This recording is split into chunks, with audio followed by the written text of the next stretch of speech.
तो जैसे मैं होटल में पहुंचा, मैंने उनको कॉल किया कि गाड़ी बाहर करके, वो बोले कि मैं आ रही हूँ 2 मिनट में, और वो आ भी गई, 2 मिनट में आ गई, और गाड़ी के पास आके मुझे बोले कि प्लीज़ थोड़ा मेरा बैग लेके आओ जो रिसेप्शन के पास था। मैंने बोला ठीक है। जैसे मैं बैग लाने को गया तो बैग अनयूजुअली थोड़ा हैवी था, लेकिन क्या लेडीज़ है तो ऐसा कुछ डाउट नहीं होता है, तो फिर भी मैंने उनको आके पूछा कि मैडम क्या अल्कोहल है क्या इसमें, तो बोले कि नहीं सिर्फ काम का है सामान। ठीक है बोला, और फिर हम लोग निकल गए, उनसे लोकेशन वगैरह लिया और हम लोग। बेटे की हत्या करने की अभियुक्त महिला सीईओ के बारे में अब तक क्या पता है? कर्नाटक की राजधानी बेंगलुरु में बुधवार दोपहर उस 4 वर्षीय बच्चे का अंतिम संस्कार किया गया जिसकी पिछले दिनों गोवा में कथित रूप से हत्या कर दी गई थी। पुलिस ने इस मामले में बच्चे की मां सूचना सेठ को गिरफ्तार किया है, जो एक आर्टिफिशियल इंटेलिजेंस कंपनी की सीईओ हैं।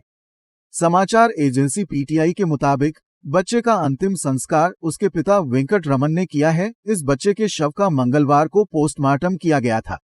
हिरियर तालुक अस्पताल के प्रशासनिक अधिकारी डो कुमार नायक ने बच्चे की मौत के कारणों के बारे में जानकारी दी है। गोवा पुलिस ने इस मामले में बच्चे की मां सूचना सेठ को गिरफ्तार करके कोर्ट में पेश किया है। इसके बाद अदालत ने पुलिस को 6 दिन की रिमांड दी है। नॉर्थ गोवा के एसपी निधिन वल्सन ने एएनआई को बताया है, बच्चे के पिता ने बताया है कि उनकी शादी 2010 में हुई थी और 2022 में उनके बीच तलाक होने की प्रक्रिया शुरू हुई थी। हाल ही में कोर्ट ने आदेश दिया था कि रविवार को 10 से 4 बजे के बीच पिता को बच्चे से मिलने दिया जाए। गोवा पुलिस ने इस महिला से जुड़ी जानकारियां भी साझा की हैं। वल्सन ने कहा, इन्होंने बताया है कि उनकी पढ़ाई देश से बाहर भी हुई है। इसके बाद वो वापस इंडिया आईं। साल 2019 में बच्चे का जन्म हुआ था। इसके बाद 2020 में इन्होंने आर्टिफिशियल इंटेलिजेंस के क्षेत्र में एक कंपनी का गठन किया। सूचना सेठ के पेशेवर जीवन से जुड़ी जानकारी उनके लिंक्डइन अकाउंट पर उपलब्ध है। उनके लिंक्डइन अकाउंट के मुताबिक सूचना सेठ एक एआई एथिक्स विशेषज्ञ और डेटा साइंटिस्ट हैं। उन्हें डेटा साइंस टीमों का मार्गदर्शन करने का 12 वर्षों से ज्यादा लंबा अनुभव है। इसके साथ ही वह स्टार्टअप्स और इंडस्ट्री रिसर्च लैब्स के लिए मशीन लर्निंग सॉल्यूशंस को विस्तार देने के क्षेत्र में काम करने का अनुभव रखती हैं।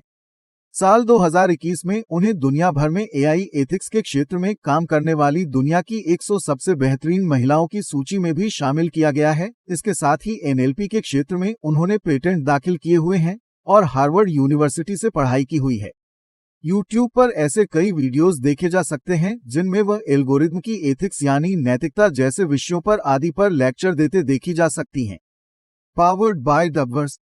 फिजिक्स में बीएससी करने के बाद उन्होंने कोलकाता यूनिवर्सिटी से प्लाज्मा एवं एस्ट्रोफिजिक्स में स्पेशलाइजेशन के साथ एमएससी किया। Powered by Dubverse. साल 2016-17 में data and society research institute में Ford Mozilla open web fellow बनी। साल 2017 से लेकर 2019 तक हार्वर्ड यूनिवर्सिटी में पढ़ते हुए आर्टिफिशियल इंटेलिजेंस की एथिक्स और गवर्नेंस के क्षेत्र में काम किया। साल 2010 में भारत आकर माइंडफुल एआई लैब की स्थापना की जिसमें वह सीईओ के रूप में काम कर रही थीं। 6 भाषाएं जानती हैं। सूचना सेठ। इंस्टाग्राम की आखिरी पोस्ट। सूचना सेठ के इंस्टाग्राम अकाउंट पर जारी अंतिम पोस्ट में एक बच्चा नजर आ रहा है जो अपने हाथ से एक मछली को छूने की कोशिश करता दिख रहा है। खबरों में कहा जा रहा है कि ये फोटो सूचना सेठ के बच्चे की है जिसकी पिछले हफ्ते कथित रूप से हत्या हो गई है, लेकिन इस बारे में अब तक पुष्ट जानकारी उपलब्ध नहीं है। ये फोटो 12 अक्टूबर को पोस्ट की गई थी। इसके साथ कुछ हैशटैग भी इस्तेमाल किए गए थे। इसमें से एक हैशटैग हैशव्हाट विल हैपन था जिसका हिंदी में अनुवाद किया होगा है। हालांकि इस अकाउंट पर जारी दूसरी पोस्ट में किसी अन्य शख्स की तस्वीर नहीं है। Powered by Dubverse. जारी की गई तस्वीरों में से ज्यादातर विदेशों में खींची गई तस्वीरें हैं। इन देशों में अमेरिका, ब्रिटेन, स्पेन, इटली और संयुक्त अरब अमीरात आदि शामिल हैं। सूचना सेठ अपने लिंक्डइन अकाउंट पर 6 भाषाएं जानने का दावा करती हैं। ये भाषाएं बंगाली, अंग्रेजी, फ्रेंच, हिंदी, संस्कृत और तमिल हैं। Powered by डबवर्स।